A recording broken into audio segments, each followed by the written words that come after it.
السلام علیکم ورحمۃ اللہ وبرکاتہ۔ سورۃ البقرہ سے کچھ آیات آپ کے سامنے تلاوت کرنے کا شرف حاصل کیا اور انہی کے ضمن و ذیل میں کچھ باتیں آپ کے گوش گزار کروں گا۔ اللہ تعالی جل شانہ کی بارگاہ میں بصمیم قلب دعا ہے کہ میری زبان پہ کلمۃ الحق جاری فرمائے۔ ارشاد فرمایا،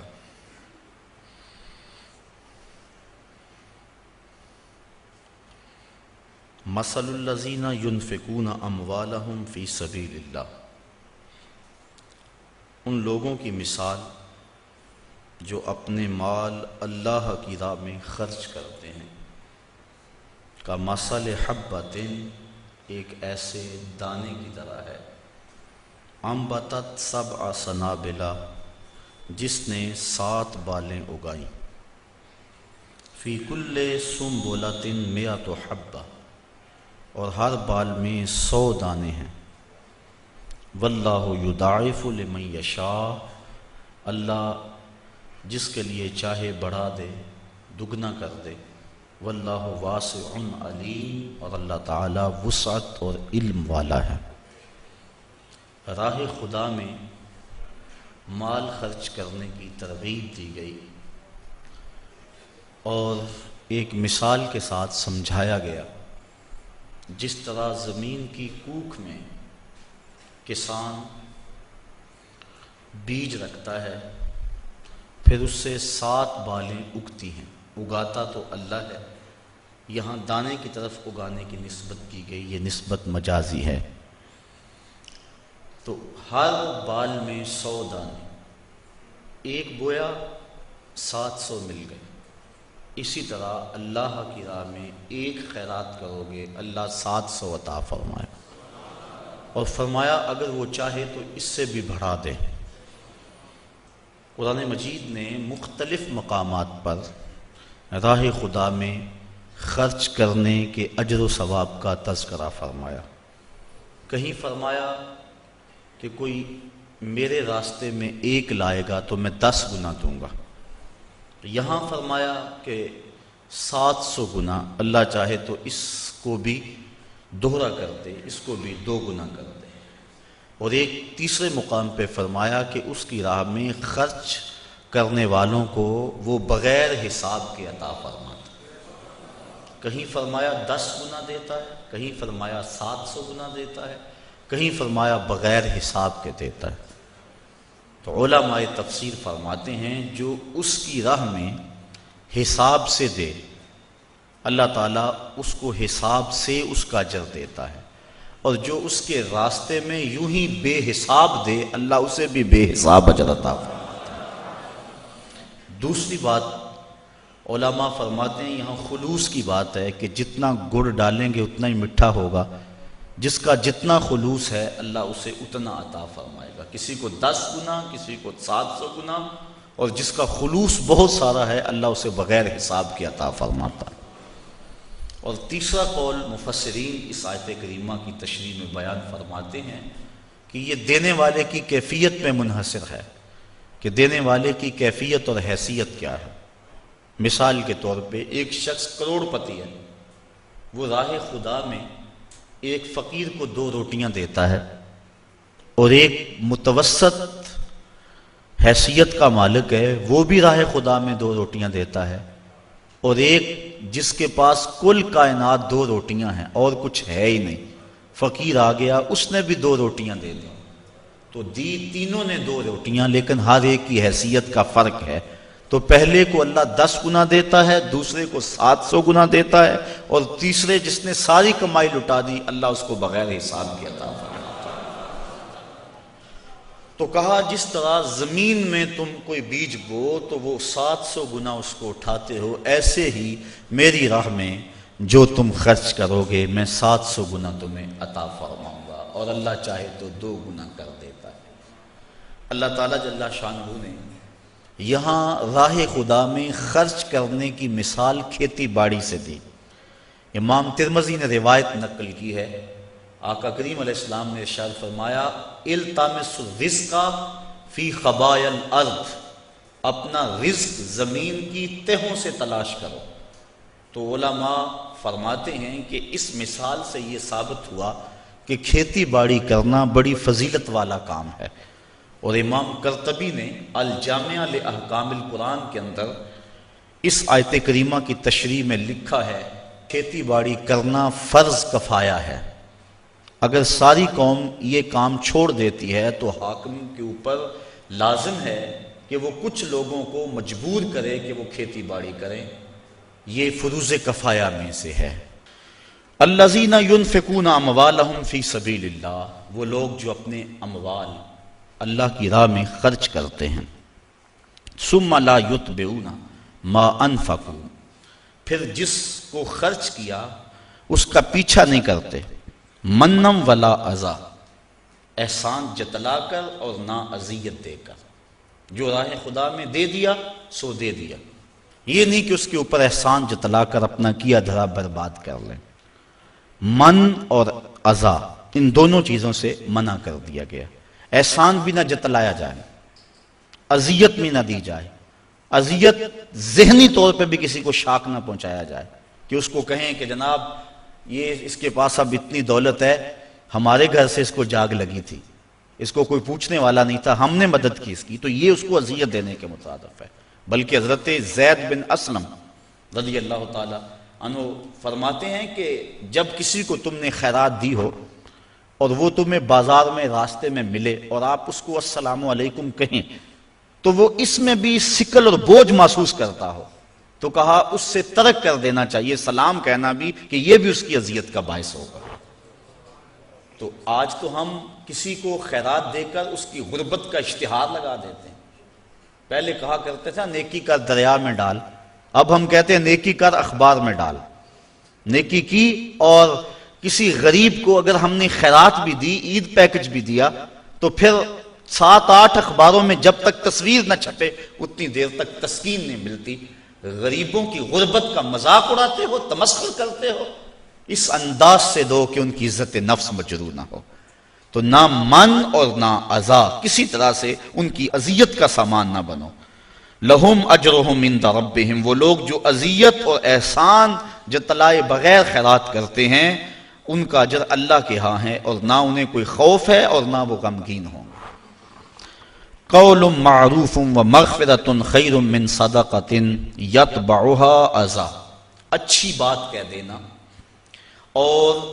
درگزر کرنا اس خیرات سے بہتر ہے جس کے پیچھے اذیت لگی ہو۔ اگر تم کسی کو خیرات نہ دو بلکہ اچھا کلمہ کہہ دو، کلمہ خیر کہہ دو اور درگزر کر لو، تو یہ اس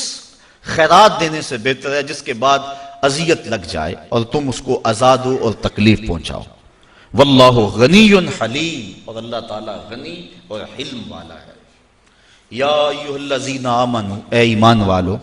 لا تبطلوا صدقاتکم بالمن والاذی، ایمان والو اپنے صدقے کو باطل نہ کرو احسان رکھ کر اور ایذا دے کر، اذیت پہنچا کر۔ کالذی ینفق مالہ رئاء الناس، اذیت دینا اور احسان جتلانا یہ اس شخص کے صدقے کی طرح ہے جو اپنا مال لوگوں کے دکھاوے کے لیے خرچ کرتا ہے۔ ولا یؤمن باللہ والیوم الآخر، اللہ پر بھی یقین نہیں رکھتا اور پچھلے دن پر بھی یقین نہیں رکھتا۔ اس منافق کا خرچ کرنا اللہ کے ہاں اس کا کوئی اجر و ثواب نہیں ہے۔ تو جو اپنا مال اللہ کی راہ میں خرچ کرنے کے بعد جس کو مال دیا اس کو اذیت دیتا ہے یا اس کو جتلاتا ہے تو وہ ایسے منافق کے خرچ کرنے کی طرح ہے جو اللہ اور پچھلے دن پر یقین نہیں رکھتا، یعنی اس کو کوئی فائدہ نہیں ہے۔ تو ریاکاری کے لیے خرچ کیا گیا مال، اس کی مثال اللہ تعالیٰ نے دی کہ فَمَثَلُهُ كَمَثَلِ صَفْوَانٍ، اس کی مثال ایک ایسے چٹیل پتھر کی طرح ہے، ایسے چٹان کی طرح ہے، علیہ تراب، جس کے اوپر مٹی پڑی ہو، فَأَصَابَهُ وَابِلٌ، تو اس پر زوردار پانی پڑے می برسے، فَتَرَكَهُ صَلْدًا، تو اس کو بالکل چٹیل پتھر چھوڑ دے۔ اب مٹی پڑی تھی، لگتا تھا اس کے اوپر کچھ اگے گا، لیکن جب بارش پڑی تو وہ ساری مٹی اس سے اتر گئی اور بالکل پتھر کا پتھر رہ گیا اور اس کے اوپر کوئی چیز نہ رہی۔ تو جو ریاکاری کے لیے عمل کیا جاتا ہے اس کو اس مثال سے بیان کیا گیا کہ اس کی ذات پتھر کی طرح ہے اور جو عمل کیا وہ مٹی کی طرح نظر آ رہا ہے، اور کل قیامت کا دن موسلادھار بارش کی صورت میں ہے، اور اس سے وہ عمل ختم ہو جائے گا، اور جب وہ دیکھے گا تو اس کے پلے کوئی عمل نہیں ہوگا۔ جس طرح چٹیل چٹان ہے اور اس کے اوپر کچھ نہیں ہے، تو وہ اپنے نامہ اعمال کے اندر ریاکاری کے لیے جو عمل کیا گیا ہے وہ اس کو نہیں دیکھے گا، اور دیکھے گا کہ بالکل اس کا نامہ اعمال صاف پڑا ہوا ہے اور وہاں کچھ بھی موجود نہیں ہے۔ وہ گمان کرتا تھا میں نے یہ کیا یہ کیا یہ کیا، لیکن یہ بھول گیا تھا کہ سب کچھ ریاکاری کے لیے کیا، لوگوں کے دکھلاوے کے لیے کیا۔ تو کل قیامت کے دن نامہ اعمال میں وہ نیکیاں تلاش کرے گا تو وہ نیکیاں نہیں ملیں گی۔ ریاکاری کو شرک اصغر کہا گیا، کسی عمل کو شرک نہیں کہا گیا ریاکاری کے علاوہ۔ یہ چھوٹا شرک ہے، اللہ کے علاوہ کسی اور کی رضا جوئی کے لیے، کسی اور سے داد لینے کے لیے، کسی اور سے نفع حاصل کرنے کے لیے بندہ عمل کرتا ہے، تو اس کو شرک کہا گیا۔ حدیث میں آتا ہے کل قیامت کے دن ایک شہید، ایک عالم قاری اور ایک سخی، تینوں کو اللہ کی بارگاہ میں پیش کیا جائے گا اور وہ اپنے اچھے اعمال کی اللہ سے جزا چاہیں گے۔ شہید کہے گا میں نے اپنی جان جیسی متاع عزیز تیری بارگاہ میں قربان کر دی۔ اللہ تعالیٰ ارشاد فرمائے گا تو نے اس لیے جان قربان کی کہ لوگ تجھے بہادر کہیں، 100 لوگوں نے کہہ لیا میرے لیے تو نے جان قربان نہیں کی، لہٰذا میرے ہاں تیرا کوئی اجر نہیں ہے۔ پھر عالم کہے گا میں نے تیرا قرآن پڑھا، لوگوں کو سنایا، ساری زندگی خدمات دین کرتا رہا۔ اللہ تعالیٰ ارشاد فرمائے گا کہ تو نے اس لیے کیا کہ لوگ تجھے داد دیں، تیری شہرت ہو، تیری عزت بڑھے، وہ بڑھ گئی۔ دنیا نے تجھے بڑا پروٹوکول دیا، بڑا اعزاز دیا، بڑی تکریم دی، میرے لیے تو نے یہ سب کچھ نہیں کیا تھا، لہٰذا میرے ہاں تیرا کوئی اجر نہیں ہے۔ پھر اس کے بعد سخی پیش ہوگا، عرض کرے گا مالک میں نے اپنی دولت تیری بارگاہ میں پیش کر دی، دولت کا خرچ کرنا نفس پہ انتہائی شاق ہے، تو میں نے اس کو تیری راہ میں خرچ کیا، مجھے اس کا صلہ اور اس کی جزا دی جائے۔ اللہ تعالیٰ ارشاد فرمائے گا تو نے دولت اس لیے خرچ کی کہ لوگ تجھے سخی کہیں، تیری سخاوت کی دھوم مچے، تیری سخاوت کی دھوم مچ گئی، تجھے سخی کہا گیا، تو بڑا سماجی کارکن کہلایا، لیکن تو میری رضا کے لیے نہیں کیا تھا، لوگوں سے داد وصول کرنے کے لیے یہ سب کچھ کیا تھا۔ اخبار میں تیری تصویریں بھی چھپی، تجھے میڈل بھی دیے گئے، تجھے اعزاز و تکریم سے بھی نوازا گیا، تجھے سخی کہا گیا، تو نے میرے لیے یہ کچھ نہیں کیا تھا، لہٰذا میرے پاس تیرے اس عمل کی کوئی جزا نہیں ہے۔ تو اس طرح فرمایا کہ سخی بھی، شہید بھی اور وہ قاری بھی جو اللہ کی بارگاہ میں اپنے عمل لے کے پیش ہوں گے ان کو کوئی جزا نہیں دی جائے گی۔ مومن جو عمل کرتا ہے اس کا مقصد اللہ کی رضا ہونا چاہیے تو اجر ہے، ورنہ پانی کے اوپر لگائی گئی لکیر کی طرح کچھ بھی نہیں ہوتا، وہ عمل ضائع ہو جاتا ہے۔ تو اللہ تعالیٰ جل شانہ نے فرمایا کہ ایسے ہے اس ریاکار کی مثال جس طرح پتھر کے اوپر گرد پڑی ہو اور موسلادھار بارش برسے تو وہ گرد ختم، پتھر کا پتھر۔ اسی طرح وہ سمجھتا ہے کہ میرے نامہ اعمال میں یہ نیکی ہے، لیکن جب قیامت کا دن آئے گا تو نامہ اعمال میں کوئی نیکی موجود نہیں ہوگی، پھر ڈاڈا پچھتاوا ہوگا۔ واللہ لا یہدی القوم الکافرین، اللہ کافر قوم کو ہدایت نہیں دیتا۔ وَمَثَلُ الَّذِينَ يُنْفِقُونَ أَمْوَالَهُمُ ابْتِغَاءَ مَرْضَاتِ اللَّهِ، یہ تو ان کی مثال تھی جنہوں نے ریاکاری کے لیے مال خرچ کیا، اور یہ اس کی مثال ہے جو اپنے مال اللہ کی رضا کے لیے خرچ کرتے ہیں، مقصد رب راضی ہو جائے، مقصود یہ ہے۔ وَتَثْبِيتًا مِّنْ أَنفُسِهِمْ، اور اپنے دل جمانے کو کہ ان کا دل استقلال کا نور حاصل کر جائے، چونکہ مال کا خرچ کرنا میں نے عرض کیا کہ نفس پہ بڑا شاق ہے، لیکن جب انسان مال کو راہ خدا میں خرچ کرتا ہے نفس پہ گرانی آتی ہے، لیکن اس کا مقصد اگر رضا الہی ہو تو پھر اس گرانی کے بعد اس کو ایک لذت آنا شروع ہو جاتی ہے، ایک حظ اور ایک لطف ملتا ہے، اور وہ اس عبادت کا، خرچ کرنے کی عبادت کا نور ہے جو اس کے دل میں اترتا ہے، پھر اس کا جی چاہتا ہے میں اور راہ خدا میں خرچ کروں۔ تو پھر وہ اور کرتا ہے تو اس کا دل اس کے اوپر اس تشویش کا اظہار نہیں کرتا جو پہلی مرتبہ خرچ کرنے میں اس کے دل نے کہا تھا۔ تیرے بچے چھوٹے چھوٹے ہیں، کاروبار اگر آگے چاہ کے ختم ہو گیا تو پیسے جمع ہوں گے تو کام آئیں گے، یہ ساری دلیلیں جو نفس دیتا تھا اب وہ دلیلیں چھوڑ دیتا ہے، دل تثبیت پا جاتا ہے، دل استقلال کی دولت پاتا ہے۔ پھر وہ تیسری مرتبہ خرچ کرتا ہے تو اس کو خرچ کرنے میں لذت ملتی ہے، اور وہ لذت پھر اس کی زندگی کا سرمایہ بن جاتی ہے، وہ سارا مال بھی خرچ کر دے اسے کوئی پرواہ نہیں ہوتی۔ حضرت سیدنا صدیق اکبر رضی اللہ تعالیٰ عنہ کی مثال ہمارے سامنے ہے، جو اس مرتبے کے اندر درجہ کمال پر پہنچے کہ سارا مال قدموں میں ڈھیر کر دیا۔ آقا کریم نے پوچھا ما اب کہتا لأہلک یا ابا بکر، ابو بکر گھر والوں کے لیے کیا چھوڑا؟ تو کہا اب کہتو لہم اللہ ورسولہ، حضور میرے سامنے بھی آپ ہیں، میرے گھر بھی آپ ہیں، وہ اپنے نام لیواؤں کو تنہا چھوڑتے کب ہیں، جہاں ہم دم نہ ہو کوئی وہاں سرکار ہوتے ہیں۔ اللہ اکبر، یہ ہے وہ استقلال۔ جب یہ آیت نازل ہوئی نا من ذا الذی یقرض اللہ قرضا حسنا، کون ہے جو اللہ کو قرض حسنا دے؟ تو حضرت ابو الدہداء رضی اللہ تعالی عنہ حضور کا ہاتھ پکڑا اور عرض کی حضور کیا واقعی اللہ نے ہم سے قرض مانگا ہے؟ اللہ اکبر، کیسی اس کی کرم نوازی، خود عطا کرتا ہے پھر خود کہتا ہے مجھے دو۔ اللہ اکبر، یہ اس کی کرم نوازی۔ غریب کے لیے بھی آزمائش ہے، اس کو غربت دی، وہ صبر کر کے دکھائے، اور امیر کے لیے بھی آزمائش ہے، اس کو دولت دی کہ وہ راہ خدا میں خرچ کر کے اس آزمائش میں پورا نکلے۔ جس کو دولت دی گئی وہ سوچے کہ میرے اندر کیا کمال دھرا تھا کہ مجھے دولت دے دی گئی، باقی جس طرح اعضائے بدنی ہیں دوسرے لوگوں کے ہیں، میرے بھی ایسے ہی ہیں، میری قسمت کے اندر یہ جو زیادہ دولت لکھ دی گئی، اور پھر مجھے کہا گیا تیرے مال میں حق ہے ان کا جو مانگنے آتے ہیں، اور ان کا بھی حق ہے جو عزت نفس کی وجہ سے مانگنے نہیں آتے، گھر کے کواڑ بند کر کے اندر ہی اللہ کی رحمتوں سے امید رکھتے ہیں اور کسی کے سامنے ہاتھ نہیں پھیلاتے۔ جا ان کو بھی تلاش کر، ان کی بھی جھولی بھر کے آ، جو آگے ہیں ان کو بھی دے، اور جو عزت نفس کے لیے اپنے گھر سے باہر نہیں نکلتے جا ان کو بھی جا کے دے کے آ۔ تیرے مال میں ان دونوں کا حق ہے، للسائل والمحروم، سائل کے لیے بھی اور محروم کے لیے بھی۔ اللہ اکبر۔ تو ابو الدہداء نے حضور کا ہاتھ پکڑا، عرض کی حضور کیا واقعی اللہ نے ہم سے قرض مانگا؟ فرمایا ہاں اللہ نے ہم سے واقعی قرض مانگا، اور یہ کہتے کہتے اپنے باغ کے قریب لے گئے۔ 700 کھجوروں کے درخت تھے ان کے باغ میں، اور کھجور کا درخت جب لگایا جائے کتنی دیر کے بعد پروان چڑھتا ہے،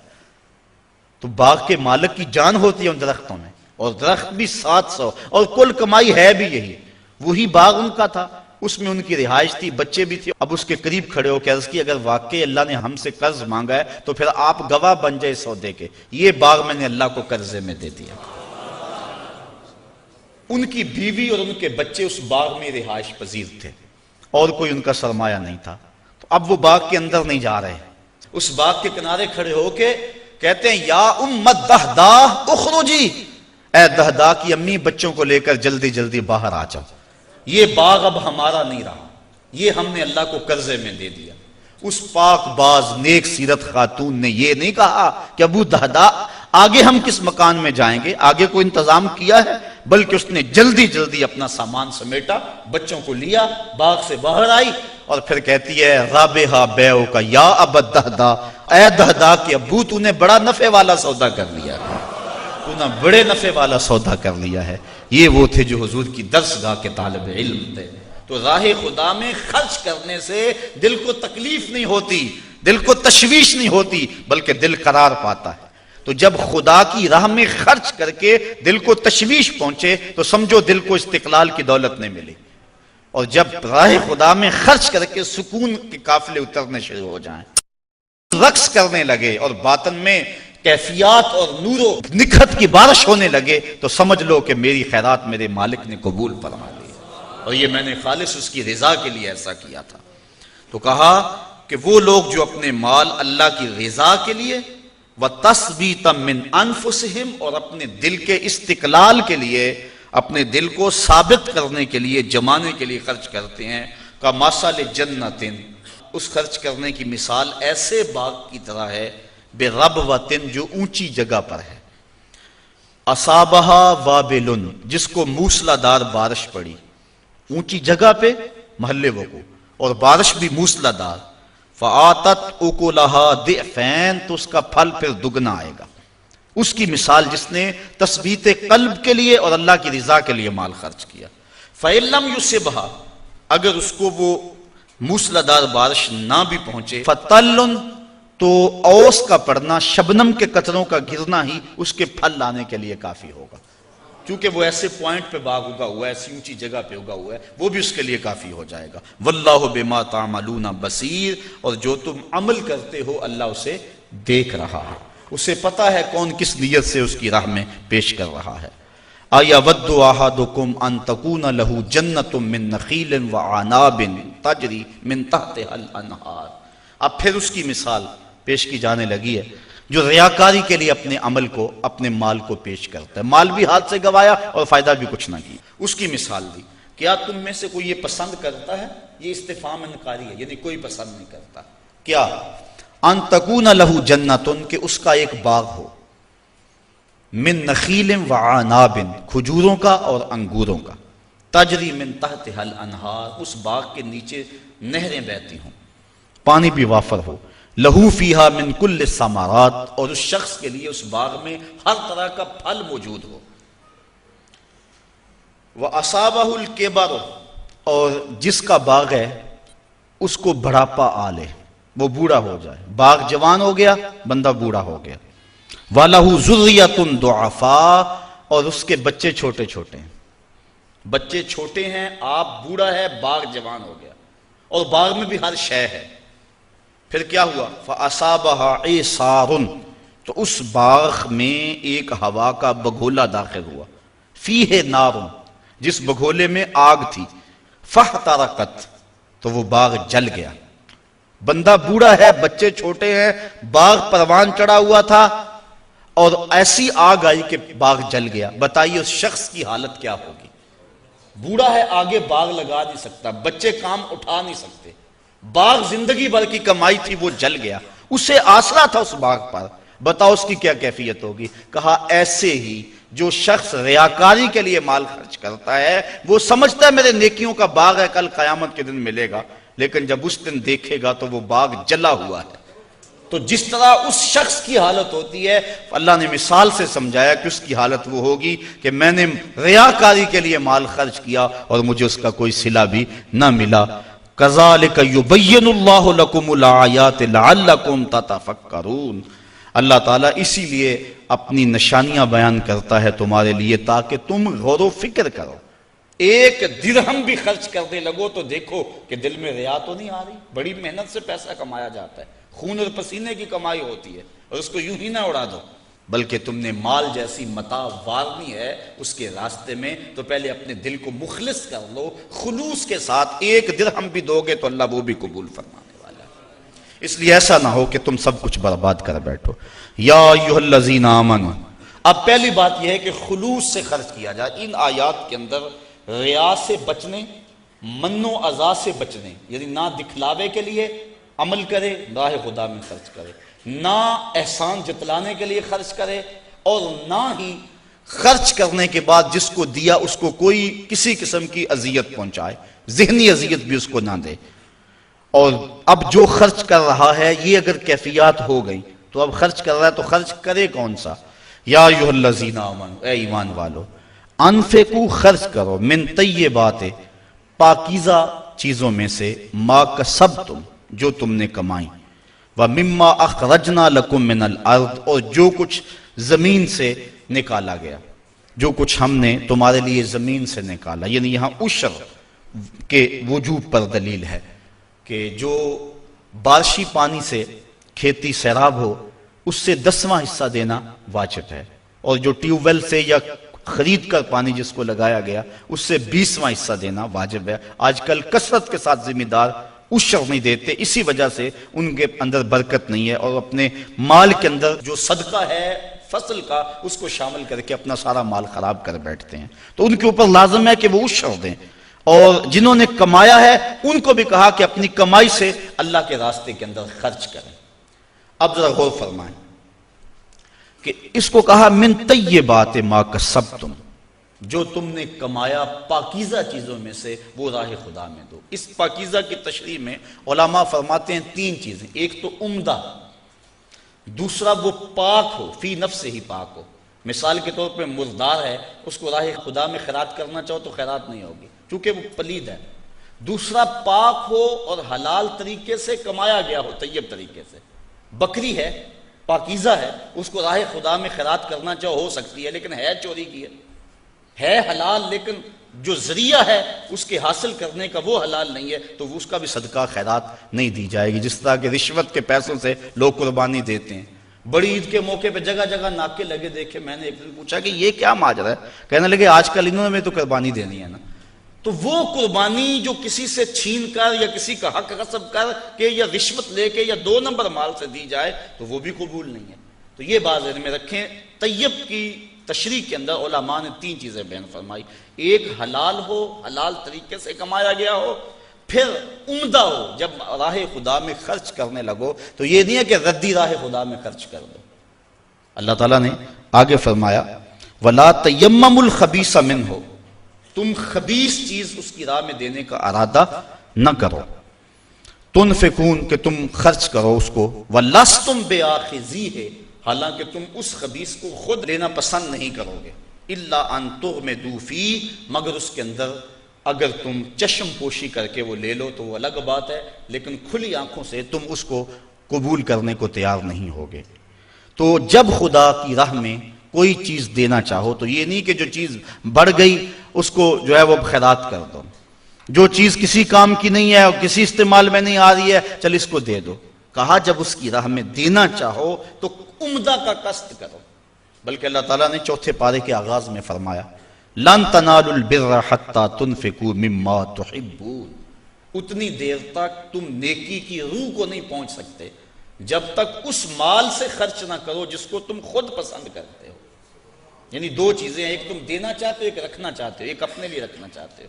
تو جو اپنے لیے پسند کیا، جس کا انتخاب اپنے لیے کیا، جب تک اس سے نہ خیرات کرو نیکی کی حقیقت تمہیں نصیب نہیں۔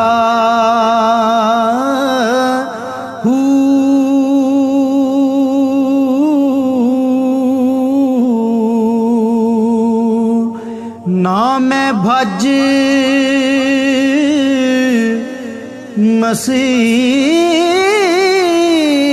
مسیتی وڑیا، نا تسبا